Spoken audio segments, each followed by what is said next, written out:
am ascending to my Father and to your Father, to my God and your God." Mary Magdalene went and announced to the disciples, "I have seen the Lord." And she told them that she had said these things to her. The Gospel of Christ. Praise to you, Lord Jesus Christ.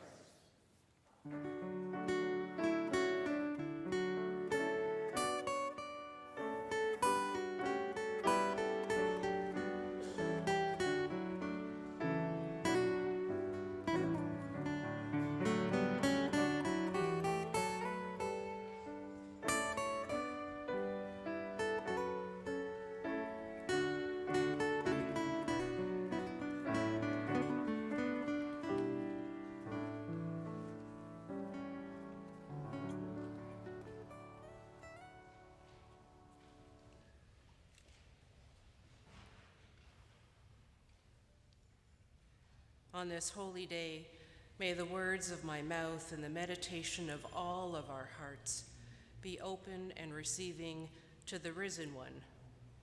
Amen.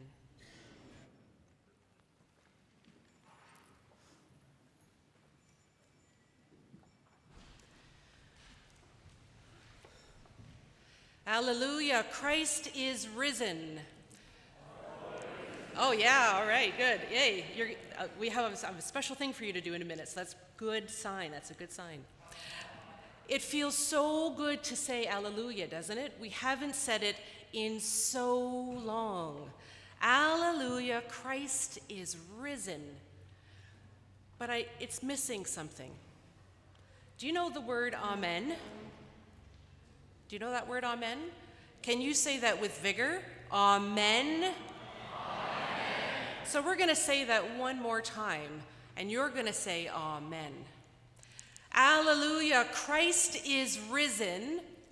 Amen. Amen. So you have a role to play near the end of this homily. When I do this, you're going to say, amen. All right. Today we celebrate in the joy of the resurrection.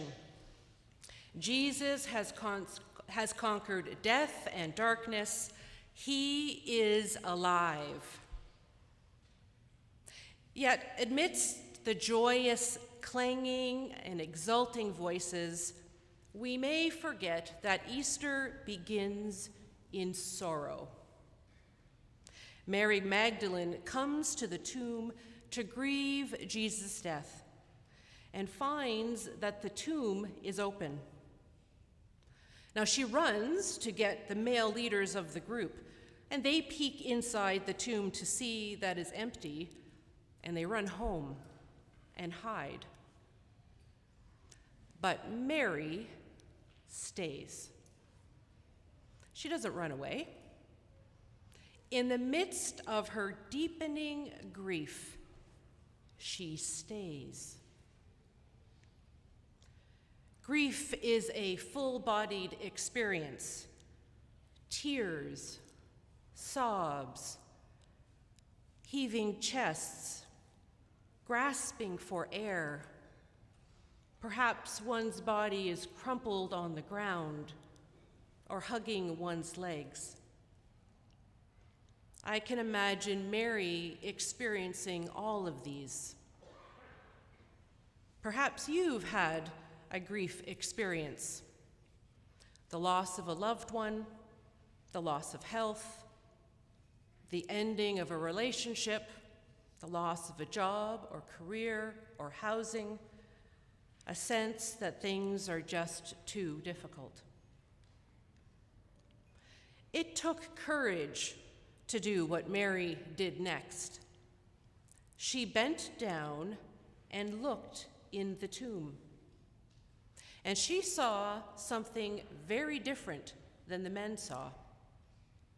She saw two celestial beings. "Why are you weeping?" they asked. It's the same question those spirits can ask us. Why are you weeping? If there is anything I have learned in my life, It is that tears are sacred. If we are willing to follow them, if we're willing to let them flow, they will lead us to healing. They will lead us to Jesus. They shift how we see and how we hear. They shift who we are becoming.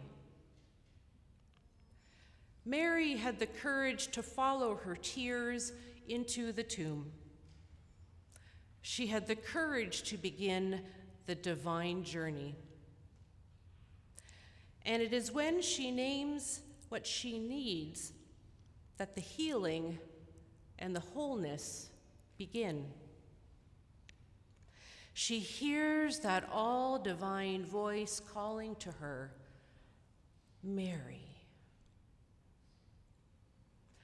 And in a brief and sacred moment, she knows Jesus.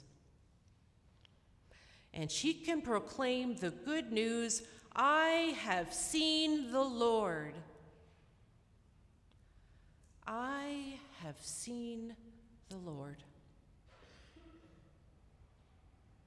Friends, the resurrection doesn't take away our tears and suffering. It is our human condition. But it tells us that there's more, so much more to the story. It tells us that hope lives. Oh, you missed it. It tells us that hope lives. It tells us that love lives. And it tells us that joy is everlasting. Amen. So, my friends, let the tears flow, and they will lead you home. The Lord is risen.